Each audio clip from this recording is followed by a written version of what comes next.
Welcome back to coffee with bookmark. ഇന്നത്തെ video കുറച്ച് സ്പെഷ്യലാണ്. ഇന്ന് ഞാൻ അഡൾട്ട്സിന് വേണ്ടിയിട്ടുള്ള ബുക്സ് ഒന്നുമല്ല പറയുന്നത്, കുട്ടികൾക്ക് വേണ്ടിയിട്ടുള്ളതാണ്.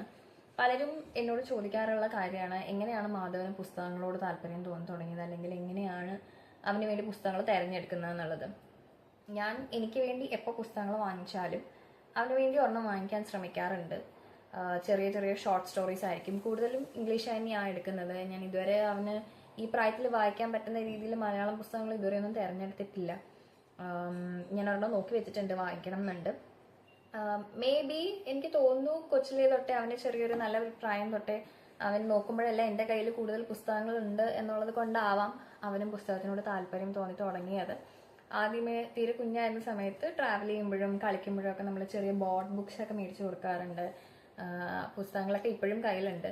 ചെറിയ പിക്ചർ ബുക്സോ അല്ലെങ്കിൽ സംസാരിക്കുന്ന ടൈമിൽ ചെറിയ ചെറിയ വാക്കുകളുള്ളതോ അങ്ങനെയുള്ള പുസ്തകങ്ങളൊക്കെ മേടിച്ചു കൊടുക്കാറുണ്ട്.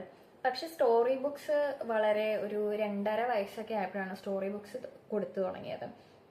അതും അപ്പോഴാണ് അവന് താല്പര്യം ഉണ്ടെന്ന് തന്നെ മനസ്സിലായത്. ഏറ്റവും ഇഷ്ടപ്പെട്ട 2 സ്റ്റോറി ബുക്സ് ആണ്.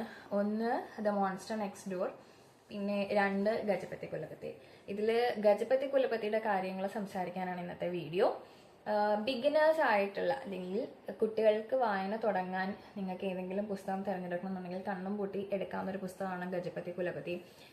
സൈസ് വളരെ വലുതാണെന്നുണ്ടെങ്കിലും പേജസ് വളരെ കുറവാണ്, ഒരുപാട് പിക്ചേഴ്സ് ഉള്ള പുസ്തകമാണ്. പിന്നെ നമ്മൾ ശ്രദ്ധിക്കേണ്ട കാര്യം എന്ന് വെച്ച് കഴിഞ്ഞാൽ, കുട്ടികൾക്ക് വേണ്ടി ആദ്യമായിട്ട് പുസ്തകം തിരഞ്ഞെടുക്കുമ്പോൾ ഒരു ഫണ്ണായിട്ടുള്ള ചെറിയ സ്റ്റോറി തിരഞ്ഞെടുക്കുക. അതാദ്യം നമ്മളൊന്ന് വായിച്ചു നോക്കിയതിന് ശേഷം ആ കഥ ആദ്യം ഒന്ന് ഇൻട്രൊഡ്യൂസ് ചെയ്ത് കൊടുക്കുക. കുട്ടികൾക്ക് 2 ദിവസം നമ്മൾ ഒരു കഥ പറയാം എന്ന് പറഞ്ഞാൽ ആ കഥ ഒന്ന് പറഞ്ഞു കൊടുത്തതിന് ശേഷം ഇത് പുസ്തകത്തിലുള്ളതാണ്, ഞാൻ കാണിക്കാം, പിക്ചേഴ്സ് ഉള്ളതാണ് എന്നുള്ള രീതിയിൽ നമ്മളത് കൊടുക്കുകയാണെന്നുണ്ടെങ്കിൽ കുട്ടികൾക്ക് പയ്യെ പുസ്തകത്തിനോട് താല്പര്യം വന്നു തുടങ്ങും. ഗജപതി കുലപതി എന്ന പുസ്തകം എഴുതിയിരിക്കുന്നത് അശോക് രാജഗോപാലനാണ്.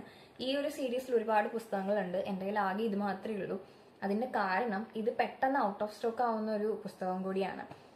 ആമസോണിലുണ്ട്, ഫ്ലിപ്കാർട്ടിലുണ്ട്. ഇത് പബ്ലിഷ് ചെയ്തിരിക്കുന്ന തൂലിക പബ്ലിക്കേഷൻസിന്റെ വെബ്സൈറ്റിലും ഇത് അവൈലബിൾ ആണ്. എന്നാൽ പോലും ഇത് എപ്പോഴും ഔട്ട് ഓഫ് സ്റ്റോക്ക് ആയി പോവാറുണ്ട്. അപ്പം നമ്മൾ നോക്കിയിരുന്ന് ഓർഡർ ചെയ്തില്ല എന്നുണ്ടെങ്കിൽ കിട്ടില്ല. മലയാളത്തിലുണ്ട്, ഹിന്ദിയിലുണ്ട്, തമിഴിലുണ്ട്. അപ്പം മലയാളമാണ് നിങ്ങൾ നോക്കുന്നതെങ്കിൽ അതിലെടുക്കുക. ഇനിയല്ല ഇംഗ്ലീഷ് കോപ്പി മതി എന്നുണ്ടെങ്കിൽ അങ്ങനെ ആയാലും തിരഞ്ഞെടുക്കാം. ഇതിന്റെ പ്രത്യേകത എന്ന് പറയുന്നത് കളർഫുൾ ആയിട്ടുള്ള ഒരുപാട് പിക്ചേഴ്സ് ഉണ്ട്. ഒരു പേജിൽ നിറച്ചിങ്ങനെ കഥ എഴുതാതെ വലിയ പിക്ചേഴ്സും അതിൽ അവിടെ ഇവിടെയായിട്ട് ചെറിയ ചെറിയ സെന്റൻസസും ആണ് കൊടുത്തിട്ടുള്ളത്. ഈ സെന്റൻസസ് തന്നെ റിപ്പീറ്റ് ചെയ്ത് വരുന്നത് കൊണ്ട് കുട്ടികൾക്ക് പെട്ടെന്ന് മനസ്സിലാക്കാൻ സാധിക്കും, അല്ലെങ്കിൽ അവർ പെട്ടെന്ന് ഓർത്തിരിക്കും എന്നുള്ളതൊരു കാര്യമാണ്. ഇതൊരു ആനയുടെ കഥയാണ്. ഒരു തുമ്മൽ വരുന്ന അല്ലെങ്കിൽ ജലദോഷം പിടിക്കുന്ന ഒരു ആനയുടെ കഥയാണ്. ആനയുടെ പേരാണ് ഗജപതി കുലപതി. അത് നല്ല ഫണ്ണായിട്ട് നമുക്ക് പറയാൻ പറ്റുന്ന ഒരു പേരും കൂടിയാണ്. കുറച്ചുകൂടി നാടൻ ടച്ച് ഉള്ളത് കൊണ്ട് നമുക്ക് കുട്ടികൾക്ക് പെട്ടെന്ന് ഒരു അട്രാക്ട് ചെയ്യുന്ന രീതിയിലുള്ള ക്യാരക്ടേഴ്സാണ് ഇതിലുള്ളത്. പിന്നെ ഇതിലുള്ള മറ്റ് ക്യാരക്ടേഴ്സ് എന്ന് പറയുന്നത് പോസ്റ്റ്മാൻ, മിൽക്ക് മാൻ, ഫ്ലവർ സെല്ലർ, അങ്ങനെ കുറേ പേരുണ്ട്. അപ്പോൾ നമുക്ക് കുട്ടികൾക്ക് ആദ്യമായിട്ട് ഇപ്പോൾ ഒരു 2 വയസ്സ് 3 വയസ്സുള്ള കുട്ടികൾക്കൊക്കെ ആണെന്നുണ്ടെങ്കിൽ നമുക്ക് പറഞ്ഞു കൊടുക്കാം ആരാണ് പോസ്റ്റ്മാൻ, ആരാണ് ഫ്ലവർ സെല്ലർ. അപ്പോൾ ക്യാരക്ടർ ഒന്ന് എക്സ്പ്ലെയിൻ ചെയ്യാനും കൂടി നിങ്ങൾക്ക് പറ്റും.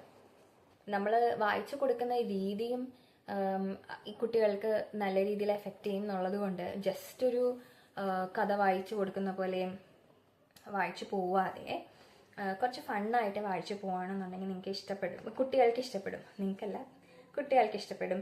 ലൈക്ക് ഇതിലൊരു സെൻറ്റൻസ് ആണ്, "One night it rained and Gajapati Kulapati got wet. Gajapati Kulapati got a cold. Small noses catch small cold. Big noses catch big cold." ഇതാണ് സെൻറ്റൻസ്. ഇപ്പം ഞാൻ വായിച്ച പോലെയാണ് വായിക്കുന്നതെങ്കിൽ എനിക്ക് തോന്നില്ല കുട്ടികൾക്ക് താല്പര്യം വരും. അപ്പോൾ അവർക്ക് കുറച്ചുകൂടി ഇൻട്രസ്റ്റിംഗ് ആയിട്ട് നമ്മൾ എൻജോയ് ചെയ്ത് വായിച്ച് അവർക്ക് പറഞ്ഞു കൊടുക്കുക. Like small noses catch small cold, big noses catch big cold. ഞാൻ ആക്ച്വലി ഇങ്ങനെ തന്നെയാണ് കുട്ടിക്ക് വായിച്ചു കൊടുക്കാറ് ഇപ്പോഴും.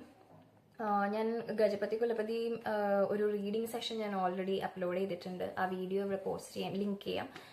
താല്പര്യം ഉണ്ടെങ്കിൽ അതും കൂടി വായിച്ച് നോക്കുക. പുസ്തകം വായിച്ചിട്ട് ട്രൈ ചെയ്ത് നോക്കുക, കുട്ടികൾക്ക് വായിച്ചു കൊടുക്കുക, വായിക്കാൻ കൊടുക്കുക. അവർക്ക് ഇഷ്ടപ്പെട്ടോ ഇല്ലയോ എന്നുള്ളത് കൂടി പിന്നീട് എന്നെ ഒന്ന് അറിയിക്കാൻ മറക്കരുത്.